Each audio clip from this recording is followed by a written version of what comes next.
Olá, meus amigos, sejam bem-vindos ao Cast Minster, o seu podcast de teologia reformada. E hoje trazemos mais uma entrevista para vocês. Eu estava meio sumido, mas eu voltei, né? E hoje a gente vai falar de um tema muito interessante, né? Economia e pensamento reformado. Tema controverso às vezes nos livros de história, mas que rende muita coisa boa. E eu trouxe, na verdade a gente trouxe um convidado muito especial e que a gente gosta muito. A gente, como pessoas admiradoras do pensamento reformacional, gostamos muito, que é o Rodolfo Amorim, lá do Labri. Olá, Rodolfo, se apresenta aí para os nossos ouvintes. Olá, pessoal. Olá, Piton, né? Tom. Piton. Então, gente, eu sou o Rodolfo Amorim, sou cofundador do Labri Brasil junto com o Guilherme e hoje diretor adjunto, né? E junto aí, obreiro do Labri e presbítero também na Igreja Presbiteriana do Buritis, em Belo Horizonte. E também aí um apaixonado aí pela tradição reformada, reformacional, né? Algo que a gente tem tentado aí de alguma forma inserir no Brasil, principalmente o braço mais reformacional, que é aquele que tem muito pouca coisa ainda disponível, né? Mas é um prazer estar aqui com vocês também. Bem, e agora vamos aos recados.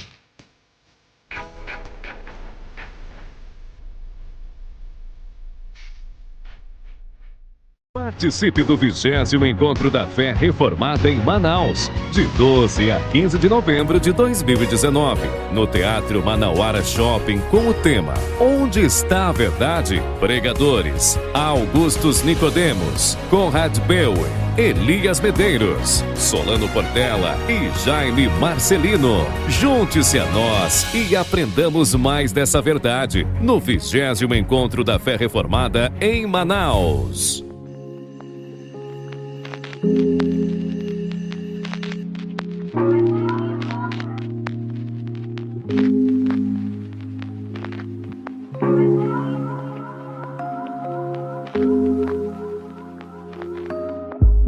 Muito bem, começando nossa pauta.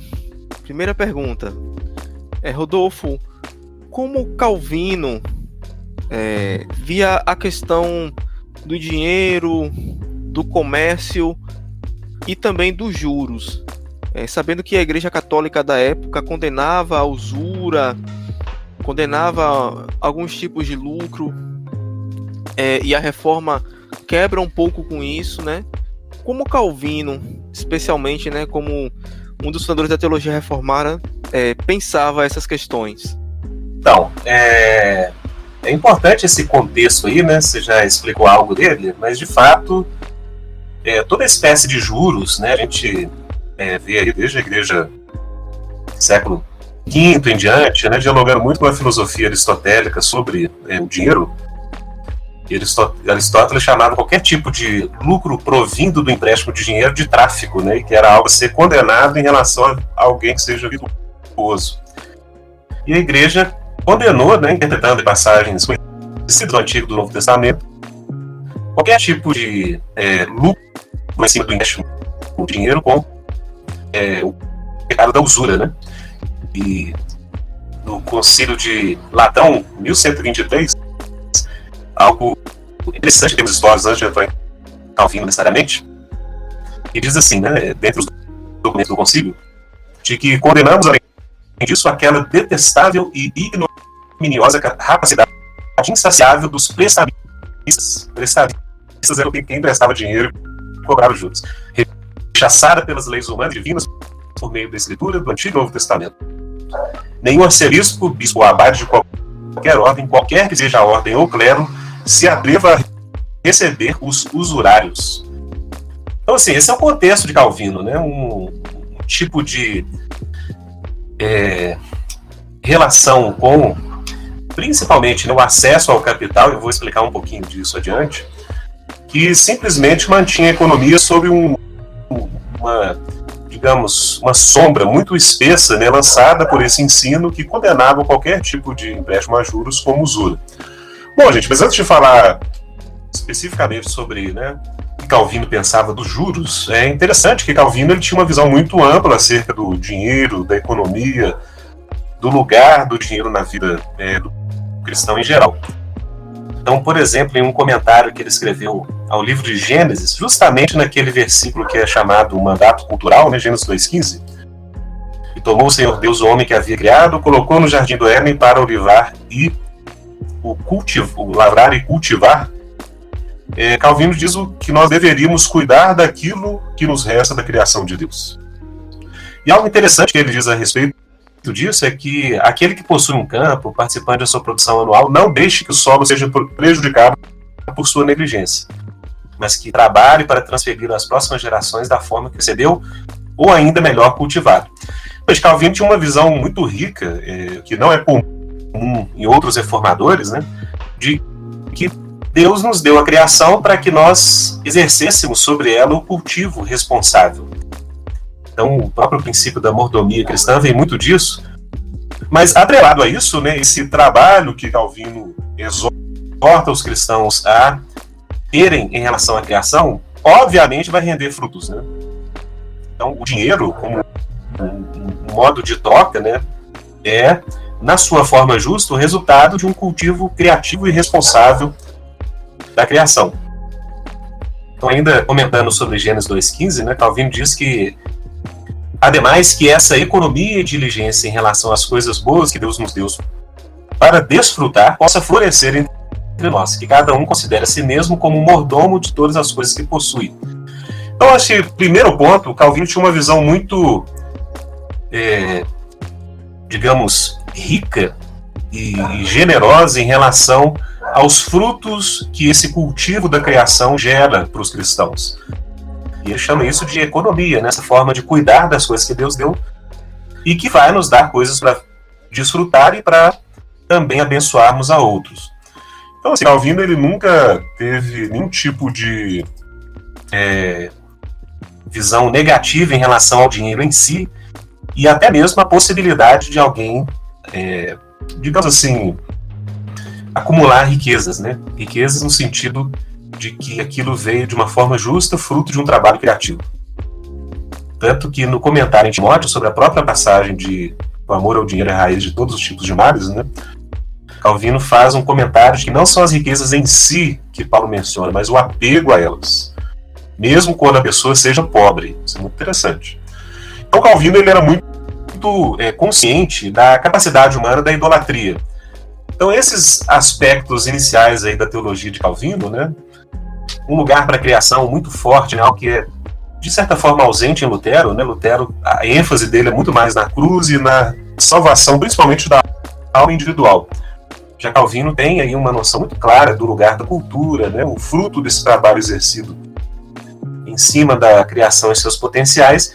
Então isso gera em Calvino uma ética do trabalho única, né, em termos de reforma. E é óbvio que isso conduz invariavelmente à prosperidade, né? Então, todo o contexto em que a reforma teve aí o seu laço, ela produziu de alguma forma riqueza, muito recurso e disponibilidade disso. Então, algo que, começando aí essa resposta, né, em relação ao dinheiro, Calvino ele tinha uma visão de mordomia e que o fruto do trabalho diligente e criativo seria alguma forma de prosperidade, né? E para Calvino, antes de falar da questão dos juros ou retornar a ela, o comércio era uma dádiva de Deus que permitia que os seres humanos tivessem esse intercurso mútuo dessas relações sociais que se dá em termos de comércio.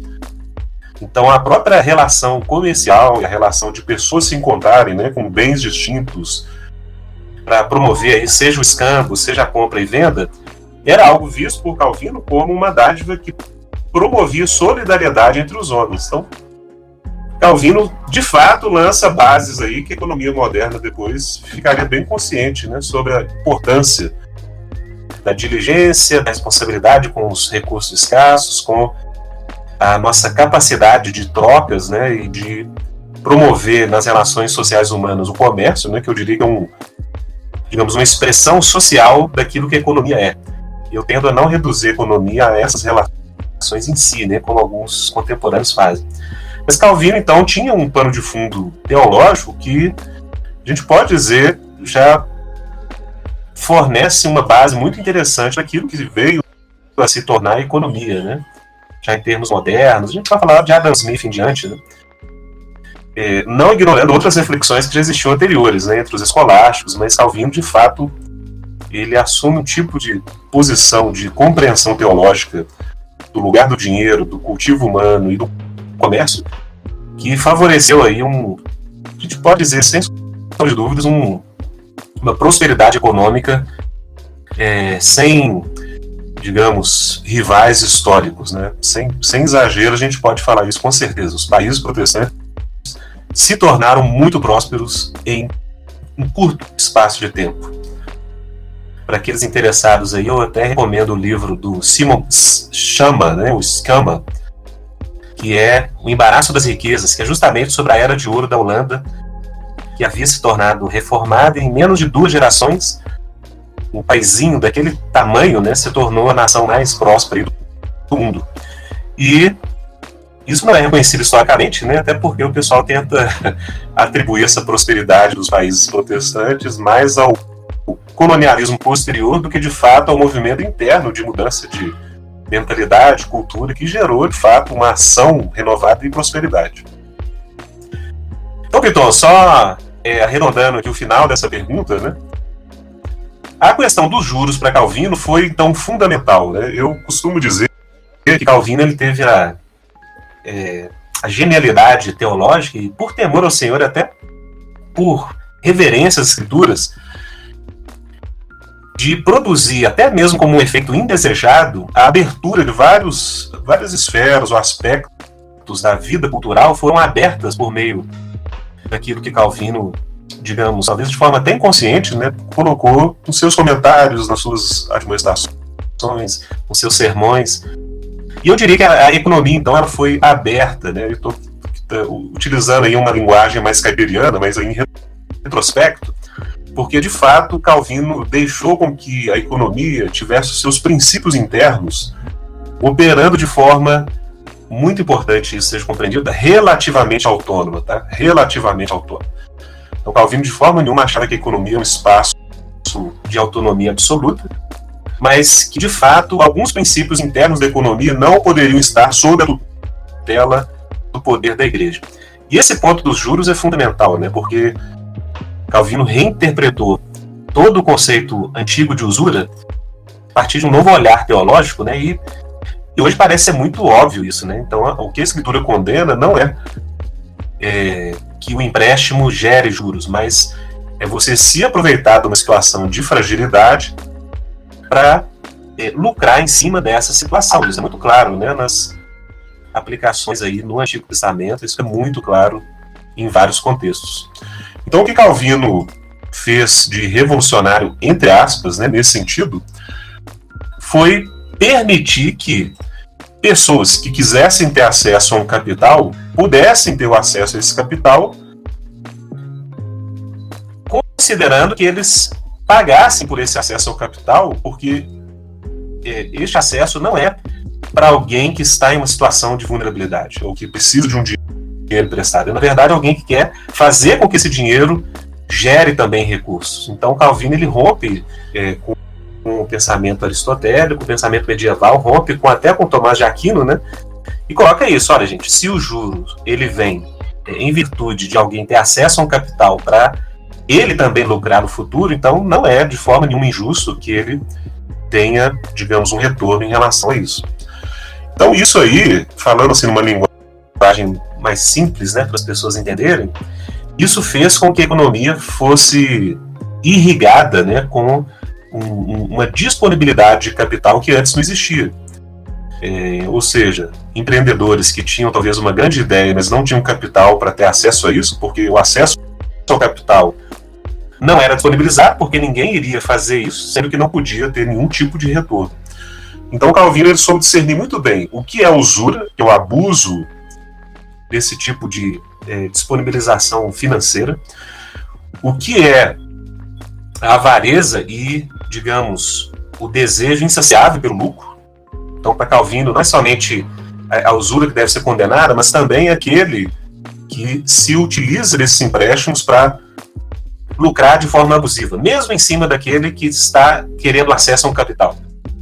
Ou seja, vamos imaginar então aqui, século aí, 17, Genebra de Calvino, uma pessoa tinha acesso a um capital. Calvino ele favorecia a ideia de que esse lucro a partir do empréstimo, ou esses juros, né, ele não fosse abusivo. E até tem aí um registro histórico interessante de que Calvino sugeria por ano um juro em termos de 5% em cima de um capital emprestado, depois foi para 6%, né? E Calvino até sugeria ao poder civil que mantivesse um tipo de controle sobre esse juros em cima do empréstimo. Bom, mas fechando essa primeira pergunta, que já é muita coisa que eu falei, basicamente o que Calvino proporcionou foi que a economia tivesse um giro e um acesso a capital, o papel do empreendedor fosse de alguma forma valorizado, e ele até mesmo viabilizou, junto com outros na Genebra da sua época, instituições públicas para acesso a capital. Então, assim, isso é muito interessante. Tem um livro que chama Os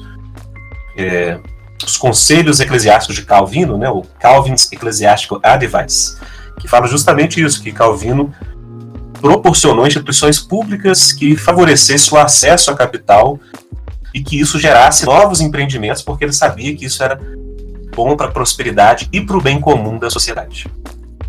Bom, Piton, então foi longa aí, mas eu creio que essa é uma resposta sobre como ele via dinheiro, né, o comércio e os juros. Ainda vou voltar em algumas questões, mas acho que isso de momento é interessante a gente saber. Cara, é muito bom, muito bom. Você falou, né, que Calvino ele criou instituições públicas em Genebra, né, para fomentar o capital, né? Então, como Calvino via o papel do Estado no que diz respeito ao desenvolvimento econômico de uma nação, por exemplo? Então, cara, esse é um ponto polêmico, né? Muito assim, digamos, com pouco acordo entre os calvinistas e reformados contemporâneos. Mas a minha forma de leitura e os dados que eu tenho acesso é de que, para Calvino, o papel do Estado em relação à economia era, digamos, mais interventor do que um liberal contemporâneo aprovaria e muito menos interventor do que qualquer socialista, né, ou pessoas que têm tendência a uma linha mais progressista, achariam apropriado. E nesse sentido, o que a gente pode dar de exemplo, né?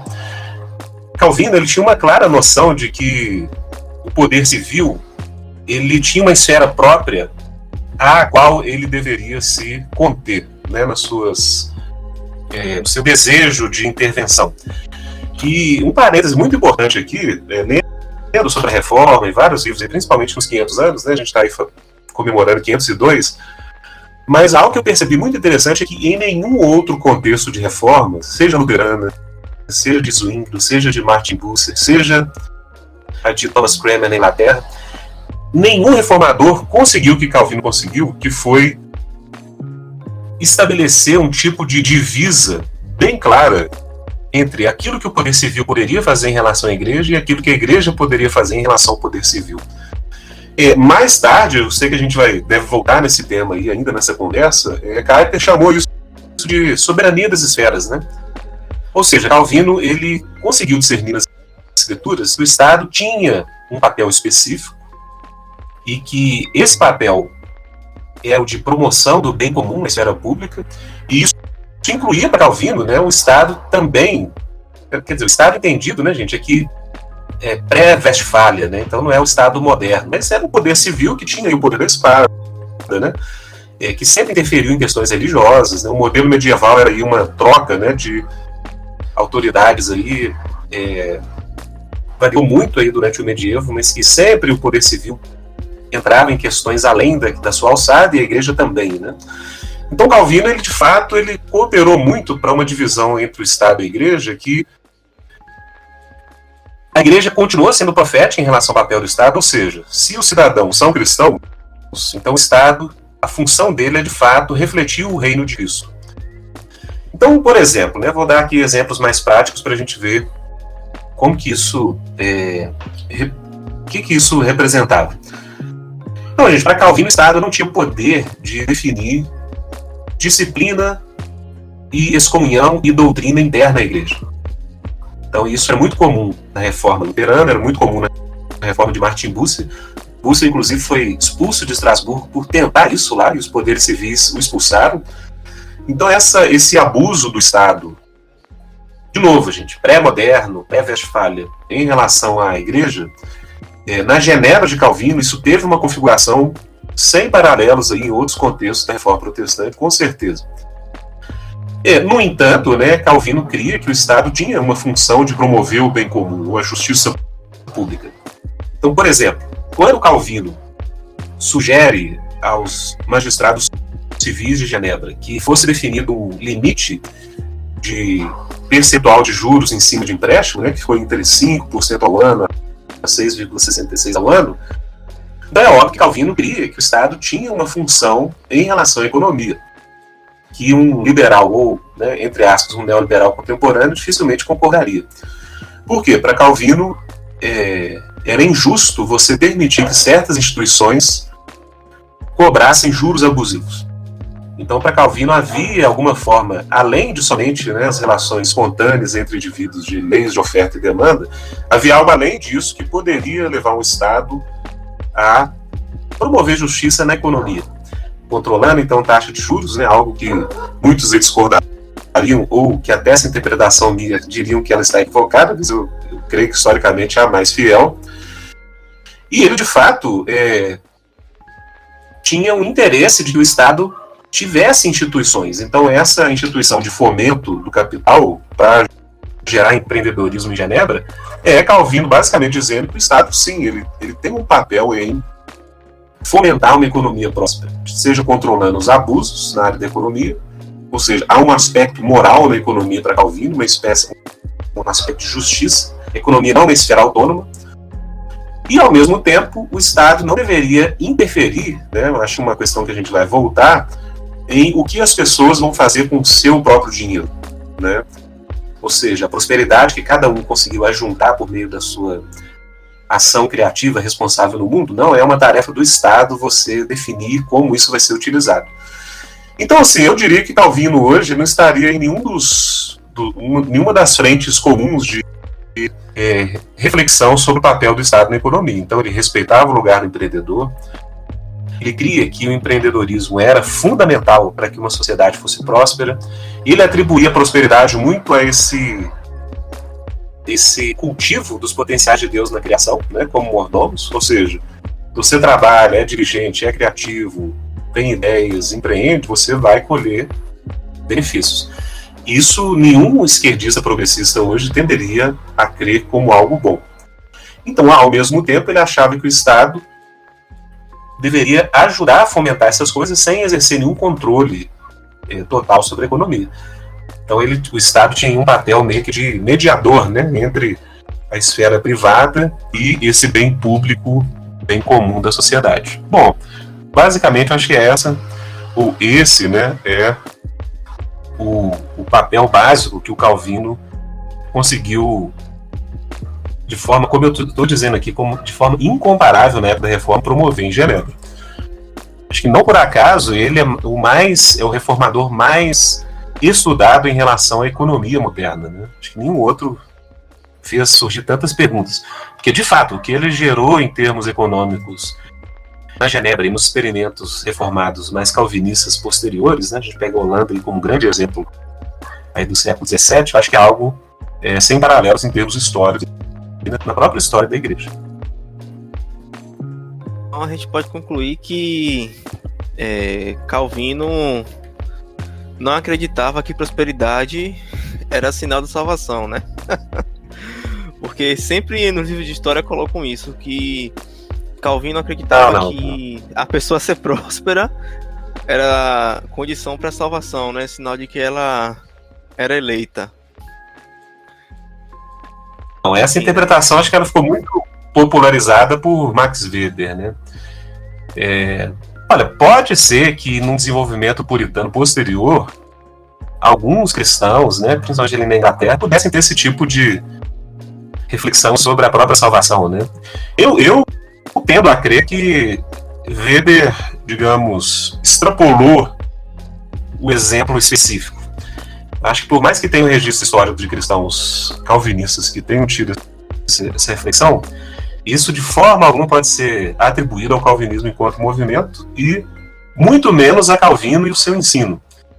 Porque para Calvino a prosperidade é, digamos, uma dádiva que uma ética cristã do trabalho e da criatividade e do empreendedorismo pode gerar, mas que de forma alguma é relacionada com, seja salvação ou até mesmo com bênção especial de Deus.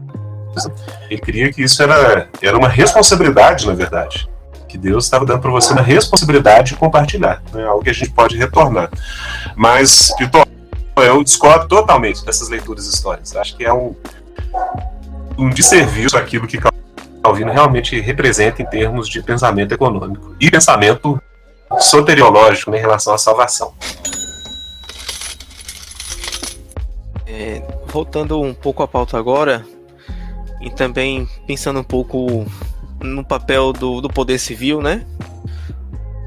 Calvino pensava em distribuição de renda, em o Estado, o poder civil, né? O Estado é coisa moderna. Distribuir renda, auxiliar, né, no sustento do pobre, naquela pessoa que não conseguiria se manter por si mesma. Então, acho que eu diria que ele era a favor de algum tipo de auxílio sem que isso se definisse enquanto uma forma de distribuição de renda via estatal.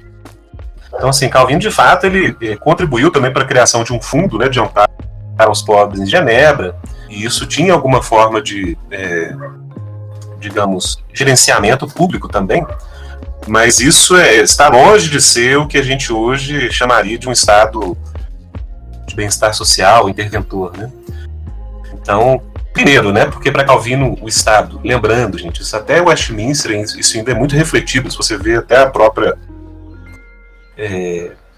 Martin Bucer, né, o último livro dele, que é Cristo enquanto Rei, e ele foi um dos que fundamentou o pensamento anglicano e influenciou muito a reforma também, mas na Assembleia de Westminster isso foi definido que o Estado era um servo de Cristo, né, para proteger a boa doutrina, para promover o bem comum. Então, nesse sentido, havia sim um zelo para que um fundo, digamos, público fosse mantido para auxiliar as pessoas em situação de miséria, né, ou a pessoa que precisava se erguer. Mas, de novo, isso não tem nada a ver com a visão moderna de Estado, de um Estado, né, que você não concorda com as formas que ele vai usar esse dinheiro e que isso digamos, tirado meio que a força do cidadão, né, de forma abusiva, enfim, como a gente tem visto hoje em muitos contextos. Então, o que a gente tinha era um acordo social de que um fundo deveria ser colocado, e a igreja tinha um papel também, né, os diáconos, tudo, de auxiliar as pessoas mais pobres, mas o Estado também, né, o poder civil também tinha um tipo de função pública nesse sentido. Então, acho que isso é diferente de uma distribuição de cima para baixo, né, imposta. Acho que, como a maioria era cristã, eles concordaram quanto a isso, e você tinha uma necessidade de alguma instituição para gerir esse fundo, né? A igreja, nesse ponto, tinha também um papel, né, digamos assim, diaconal, né? Mas, por exemplo, né, em um comentário em 1 Coríntios, eu preciso ler umas passagens aqui que nos ajudam um pouco a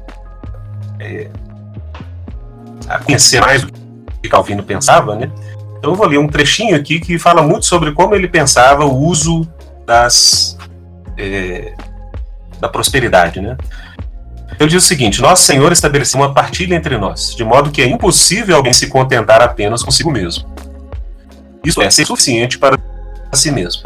Embora um homem seja tão inteligente quanto queira, ele não pode viver neste mundo sem a ajuda de seus vizinhos. Um bom fazendeiro poderia trabalhar só para viver, se precisasse apenas comer e beber. No entanto, se ele precisa de luz à noite, onde vai pegar uma vela? Se ele precisa de um par de sapatos, como vai fazer Deus? Então, se ele precisa de uma roupa para se cobrir, ele vai pegar uma ovelha, um bezerro, esfolá-los e se vestir com a pele. Isso é tudo que ele sabe fazer. Assim, quando consideramos cuidadosamente o nosso patrimônio e condição, percebemos que ninguém pode prescindir da ajuda de seus vizinhos. Em vez disso, deve haver um dar e receber, pelo qual todos servem em seu caminho e tudo se relaciona com a vida de todos. Então, isso aqui é muito importante. Calvino tinha uma clara ideia de que o ser humano é um ser social. E nisso, acho que eles diferem muito de calvinistas mais, digamos, de linha mais libertária atuais, né?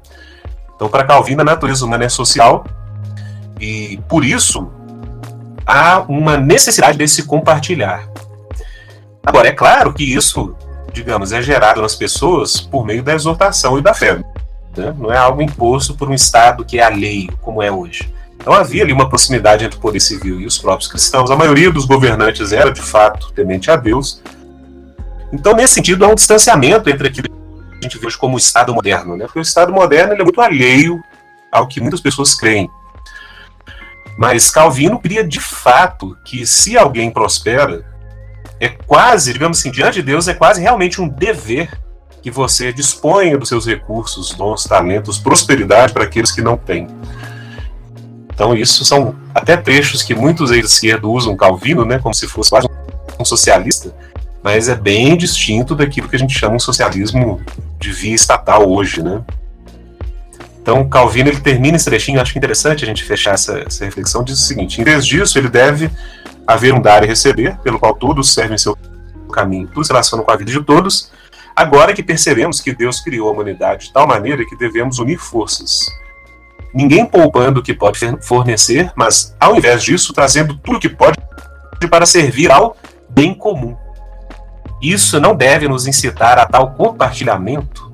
Sermão em 1 Coríntios 11, de 11 a 16. Então, Pidon, acho assim, Calvino aqui, cara, ele soa socialista, né, para uns, mas de fato é longe de ser o que a gente entende por socialismo.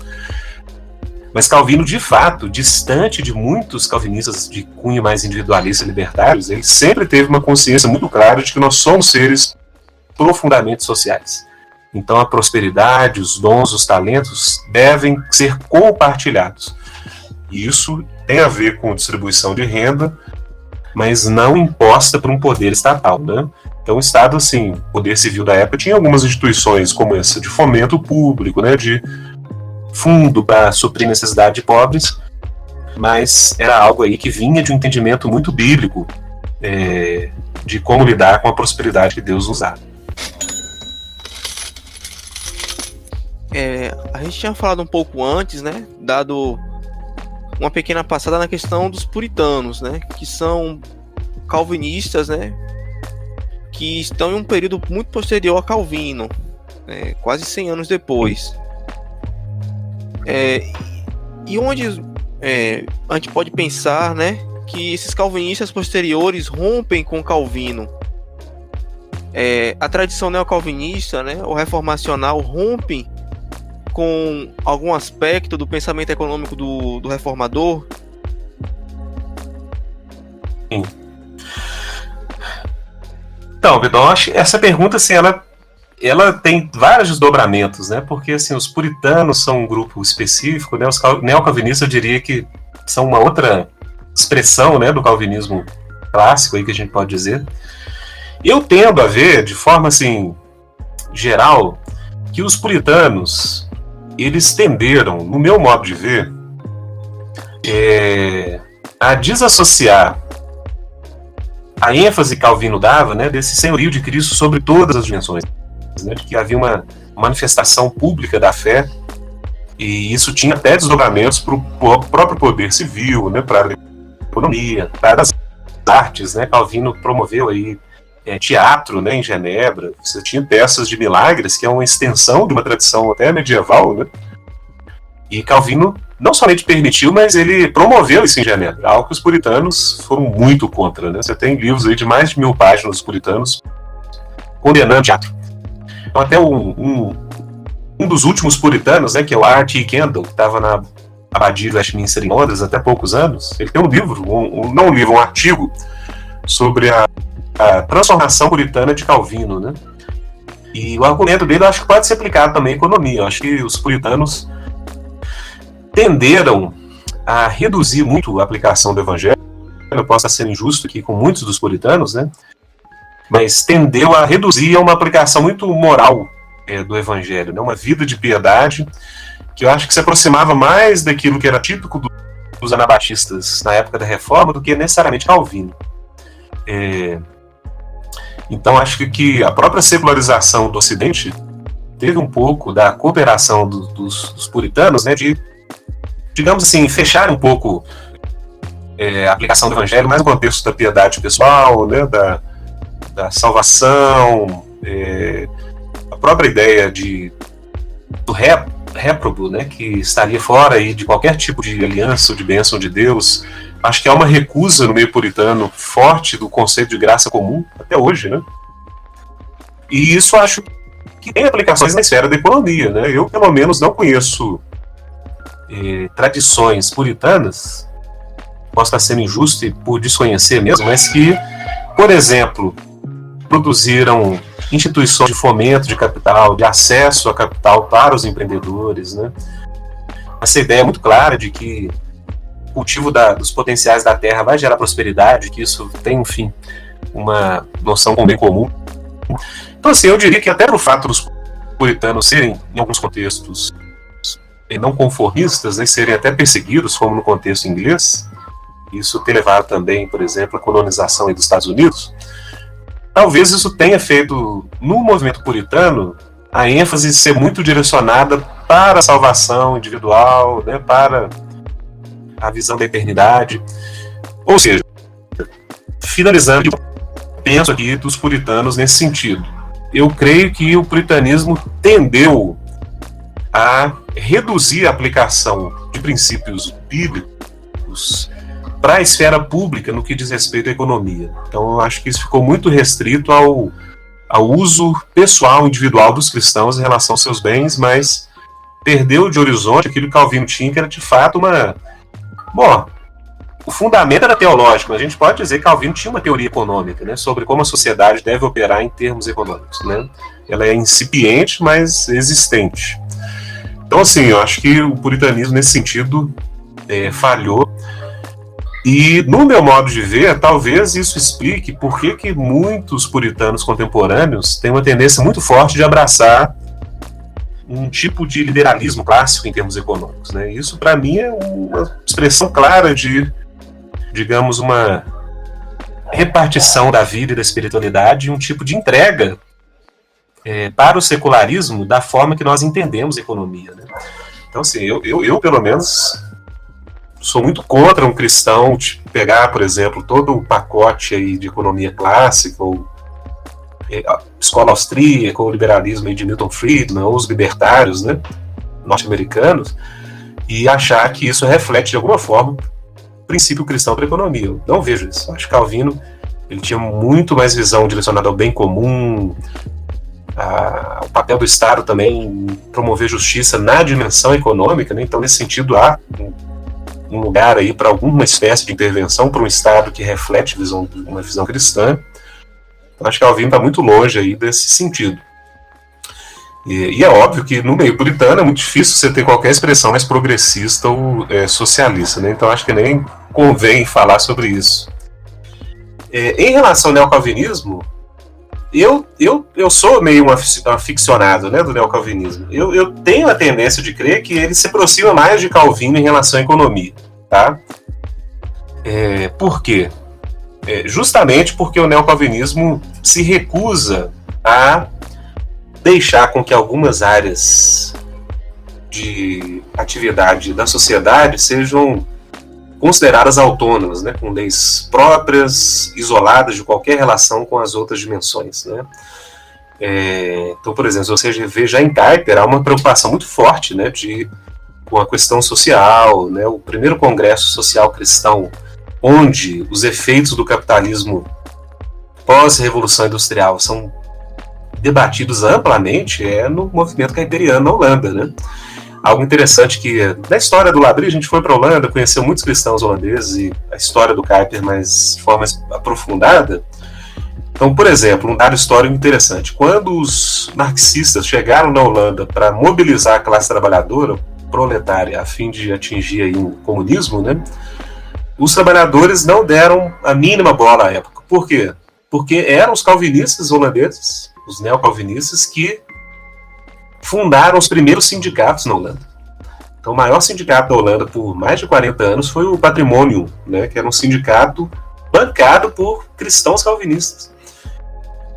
Ou seja, relações trabalhistas, tudo isso era uma preocupação econômica também dos cristãos neocalvinistas. Então, essa relação do ser humano como um ser invariavelmente social, né, a finalidade do bem comum, acho que estava muito presente tanto em Kuyper quanto nos neocalvinistas posteriores, né? E a forma de entender até o capitalismo desses cristãos, eu acho que é bem distinta do que eu conheço, né, do puritanismo mais direita e economicamente liberal, né? Então, o próprio Doivre define economia como um modo frugal, né, de administrar recursos escassos, mas que implica uma escolha alternativa de destinos, né, são o princípio básico da economia. Mas o que ele diz é também muito interessante, exigindo um balanceamento das necessidades de acordo com o plano. Então, para Doivre, economia não se reduz a uma, digamos, uma relação espontânea de indivíduos ou unidades individuais econômicas na sociedade. Mas economia é uma forma de suprir, claro, administrar os recursos escassos, isso tem a ver com economia, mas para suprir necessidades. Eu acho que isso está muito de acordo com o que Calvino tinha. Então, você colocar as necessidades sociais como um elemento, uma definição de qual é o sentido da economia, é algo que está muito distante de muitos puritanos aí, pelo menos que eu conheço, mais liberais, né? Então, basicamente é isso que eu teria para dizer. Eu acho que o neocalvinismo, nesse sentido, se aproxima mais do que a gente tem em Calvino, sabe? Ou seja, respeita a autonomia relativa da economia, reconhece que o Estado tem um papel de promoção de justiça pública que pode implicar certas intervenções nas relações econômicas. Então, o Estado não está ali só para assegurar o livre jogo das forças econômicas, ou a própria propriedade privada é para além disso. Segurança, né, vai além disso. E eu creio que Calvino tinha essa visão. Eu creio que ele está muito mais próximo aí, o neocalvinismo do que da visão de Calvino, do que o que eu chamaria de um puritanismo liberal contemporâneo. Eu acho que é basicamente isso aí.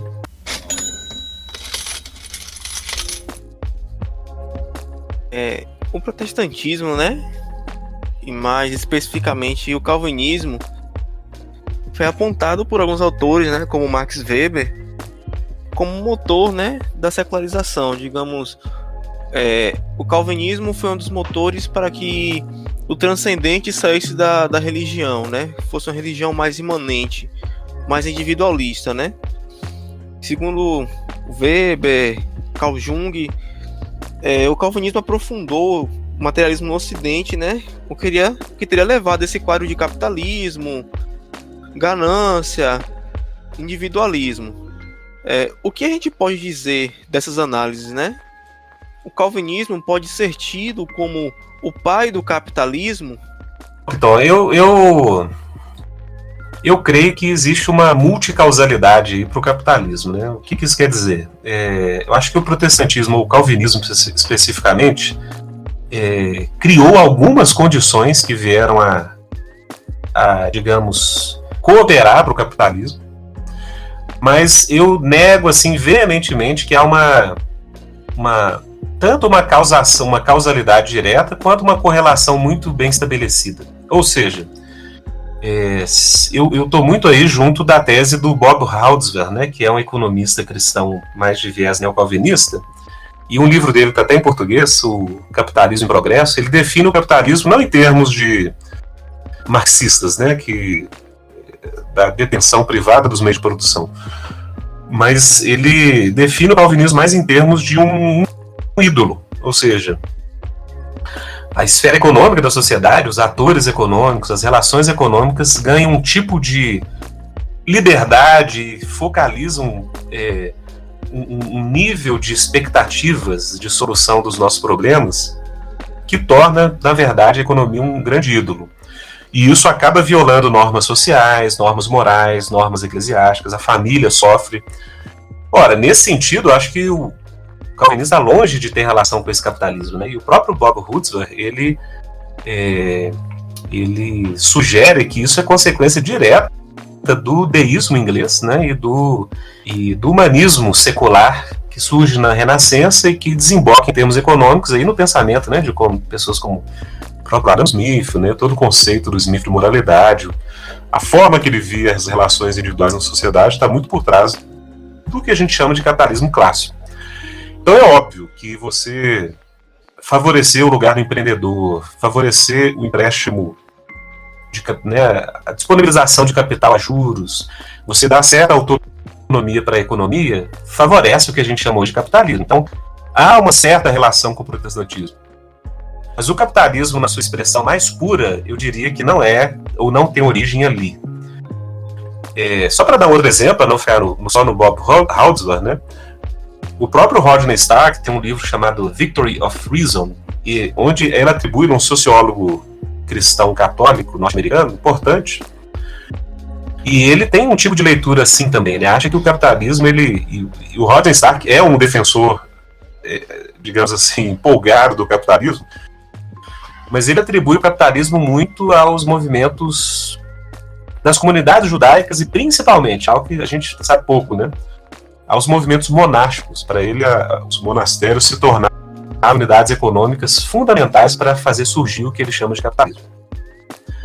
Ou seja, os fatores que levaram ao capitalismo são vários, né? Então você tem pensamento medieval escolástico, você tem movimentos monásticos, né? Que, por causa da disciplina, do trabalho, dessa ascese, né? Que o Weber interpretou só como extramundana, mas o Rodney Stark mostra que os monastérios eram unidades econômicas poderosas, eles tinham capacidade de compra muito grande, porque eles produziam coisas, né, vendiam, e isso gerava riqueza e excesso, né? Ou seja, capitalismo nesse sentido, né? Você ter a capacidade de um capital que não necessariamente tem que ser gasto agora e que você reinveste em unidades produtivas esperando um retorno futuro. Então isso está muito ligado aí aos bancos que surgiram aí no final da Idade Média, né, nas cidades italianas, aos movimentos monásticos, e finalmente, na sua forma clássica, em termos econômicos, no deísmo inglês. Então, assim, voltando na pergunta, eu acho que o protestantismo colaborou, mas de forma alguma é o principal agente, e de forma alguma ele tem relação com essa coisa do consumismo, do individualismo. Eu acho que isso aí é balela, e principalmente tendo o pensamento de Calvino como pano de fundo, está muito distante do que ele cria, que era a função da economia. A gente sempre vê alguns memes na internet, né?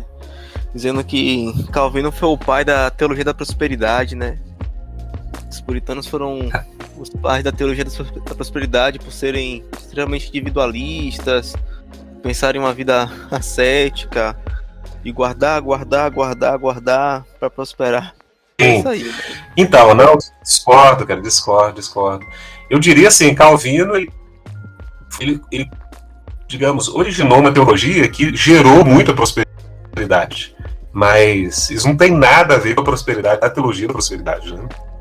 Então, se a gente voltar àquele exemplo do livro do Simon Skamman, né, que a Holanda é de um país periférico, você cruza ele todo em 4 horas de carro hoje, naquela época não era muito maior que isso, e se tornar uma nação, a nação mais próspera, né, do mundo, isso aí século XVII, é algo de fato que tem relação com esse tipo de reflexão teológica da economia. Mas lembrando, gente, nada era mágica, nada era prosperidade como barganha com Deus, era uma prosperidade que foi gerada de uma sociedade que era zelosa, né, na administração dos recursos, era criativa, empreendia. E óbvio que isso gerou prosperidade, né? E isso mais tarde foi abusado, né, em termos de colonização, enfim. Mas eu diria, nesse sentido, que a teologia da prosperidade Calvino é outra. Ela é sim uma teologia que gera prosperidade, mas não tem nada a ver com a prosperidade mística e neopentecostal de hoje. Passando agora para algumas questões mais práticas, né? Como cristãos universitários, acadêmicos, profissionais devem pensar essa posição econômica em meio a um ambiente polarizado que a gente vive, né? Entre esse capitalismo selvagem do libertarianismo e um estatismo exacerbado, né? O pensamento de uma sociedade sem Estado, ou de um Estado que quer abarcar tudo para si, né? Como Calvino ou o pensamento reformado pode nos ajudar a pensar a economia? Então, eu acho que Calvino, cara, é ainda um guia muito necessário para os nossos tempos. É claro que Calvino não tinha acesso, né, a toda a complexidade das teorias econômicas modernas. É muita informação nova que chegou que, claro que ele concordaria de algo e discordaria de outras coisas. Mas assim, como forma básica para a gente hoje, eu acho que é o seguinte. Primeiro, o conceito de Calvino de que zelar pela criação de Deus, ser criativo, ser diligente, gera prosperidade. Isso é um ponto fundamental. E que o empreendedor tem um lugar nisso, né? Que é importante.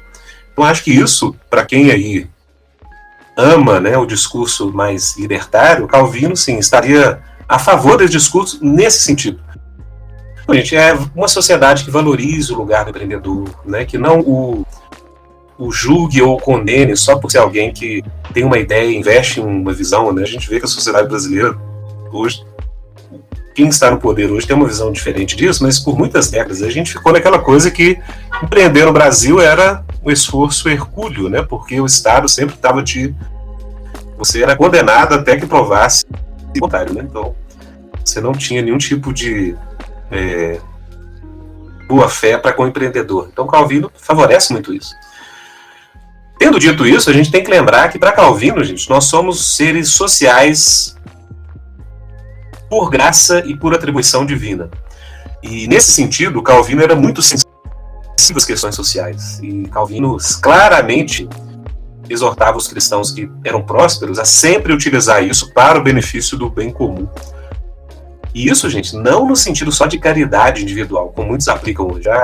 Calvino nos ensinou a ser caridosos, mas sem nenhum tipo de... Não, tá? Isso era um sentido de lei, um sentido de norma. Que Deus nos criou dessa forma, então a prosperidade que nós colhemos é, de fato, para ser direcionada, não por caridade, mas por justiça mesmo. Isso aí Calvino talvez reflita em algo que está lá em João Crisóstomo, né? Que utilizava muito esse discurso, né? De que se você tem 2 túnicas e o seu irmão não tem nenhuma, seria injusto você deixar ele naquela situação. Então, assim, Calvino, para terror de muitos mais libertários, ele tinha uma consciência social muito forte, né? Então, nesse sentido, o pensamento de Calvino para a economia nos levaria a estar conscientes de o que a situação do meu próximo, em termos sociais, tem a ver com a minha vida e a minha responsabilidade como cristão. Então, acho que Calvino seria muito mais a favor aí de iniciativas de auxílio, né, ao próximo, de organizações da sociedade civil que ajudam a capilarizar a sociedade em termos de distribuir esse dinheiro, né, por meio de igual eu falei, não somente caridade, mas ter a consciência de que o nosso próximo não pode faltar para ele, porque nós somos seres sociais e a gente funciona junto, né? Então, por isso o conceito de bem comum para Calvino é muito caro, algo que hoje muitos cristãos acham estatizante, né? Mas de forma alguma, né? Calvino não pensava assim. Então, gente, o conceito de mordomia, você cuidar bem das coisas que você tem, ser zeloso. Economia no sentido de alocar os recursos, saber que os recursos são escassos, né? Então isso tem implicações ambientais, né? A forma que a gente usa o meio ambiente para fins econômicos. Então a gente tem que respeitar esses sistemas, essas esferas, digamos, essas redes que a sociedade opera, né? Relações sociais, meio ambiente. Então eu diria que Calvino ele nos dá um fundamento para um tipo de consciência em relação à economia que está muito para além, né, tanto do que você falou, visões mais estatizantes, digamos, de violentar, né, a vontade individual para tentar promover algo via Estado. Calvino não iria por esse caminho hoje, né, principalmente em relação ao Estado moderno, mas também estaria longe dessa visão aí libertária de cada um por si, que no máximo você pode fazer uma caridade. Então, gente, eu acho que Calvino é um caminho aí saudável em relação às nossas polarizações atuais. Em relação à vida individual, a aplicação acho que é total, né? Ser mordomo, usar bem os seus recursos, ser diligente, prosperar sim, né? Mas lembrar que a prosperidade tem um fim social aí diante da forma que nós somos criados por Deus. Acho que isso curaria muitas das mazelas que hoje nós enfrentamos. Acho que isso é uma aplicação possível do pensamento de Calvino. E bem atual, né? Muito atual.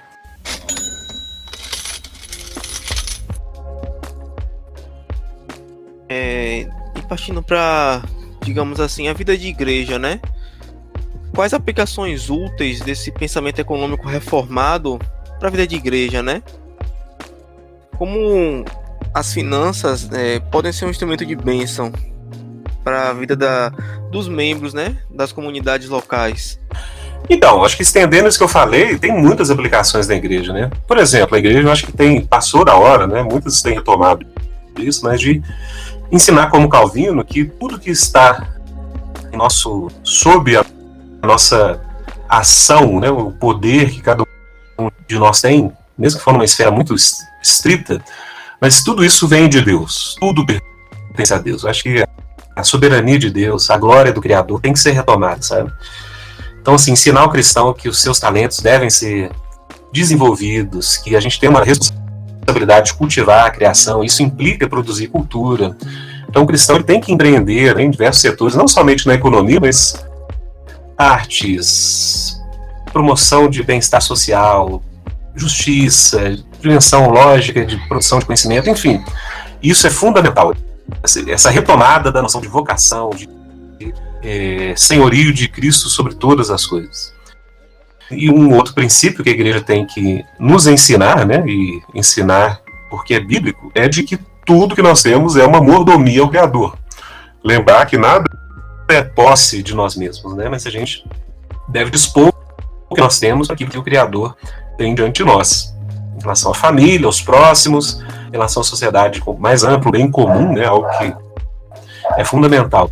Acho que se o cristão for bem ensinado nesse sentido, ele vai ser não só um agente de prosperidade para a sociedade, mas também de justiça, de, digamos, bem comum, né? Eu nem vou trabalhar com igualdade, porque eu acho que isso não é o ponto. É um bem comum. Você lembrar que, no final das contas, a gente está no mesmo barco, somos criaturas do mesmo Deus, e que Deus, se Ele deseja que nós amemos até os inimigos, né? Quanto mais aqueles que são membros da nossa sociedade, co-cidadãos, né? Compatriotas e assim por diante. Muito bem, e agora encerrando nossa entrevista muito prazerosa. Estou aqui com minha cabeça borbulhando com tantos temas. Particularmente eu não sabia que o pensamento de Calvino era tão rico nesse aspecto, apesar de que eu já ouvia muitos irmãos que trabalham com isso falarem, mas eu nunca tinha parado para refletir sobre o quanto o pensamento reformado traz de insights e ideias, né, sobre a economia, sobre o papel do cristão nessa esfera.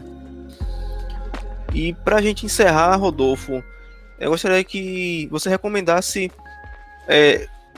um livro ou alguns livros que introduzam o nosso ouvinte especificamente nesse pensamento, né? Nesse pensamento de Calvino, pensamento reformacional sobre essa questão da economia. Tá joia. Então, olha, acho que o primeiro ponto fundamental é a gente aprender a ler a própria Bíblia com uma atenção àquilo que Deus diz a respeito ou de temas que reverberam em economia. Então, é claro, nunca crie que a Bíblia tem uma teoria econômica pronta lá, mas os princípios e o próprio olhar para a realidade que ela nos dá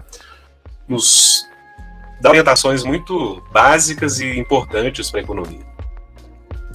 Em termos do pensamento reformado, que eu acho que foi um momento histórico em que esses princípios bíblicos da economia foram mais, digamos, claramente expostos, eu creio que o pensamento econômico social de Calvino, do Bieler, continua um clássico, né, em termos de, principalmente, abordagem histórica, do impacto, mas também de insights que Calvino teve, de impacto que isso trouxe não só para Genebra e Suíça, mas para a reforma posteriormente.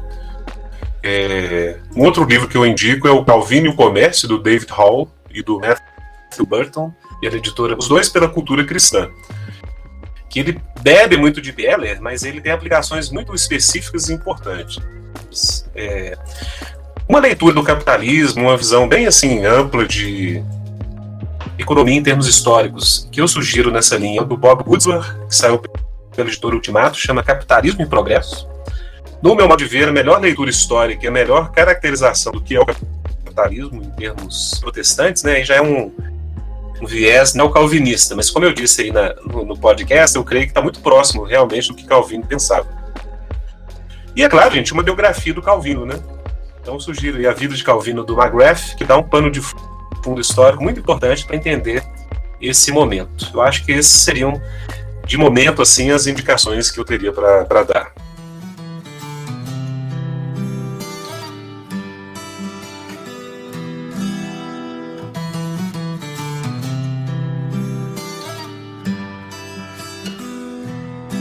Isso aí. Muito obrigado, Rodolfo, por ter aceitado o convite, por ter respondido nossas perguntas. Que Deus te abençoe, abençoe sua família, o seu ministério. E é isso aí, galera. Espero que vocês tenham gostado do nosso programa. Comentem, mandem mensagem no Instagram ou comentem no nosso site. Temos também nosso grupo no Telegram, em que vocês podem enviar questionamentos, podem comentar o programa também. E é isso aí. Até a próxima. Valeu. Ô, gente, até a próxima. Abração. Nessa guerra que já começou, que todos saibam que eu sou de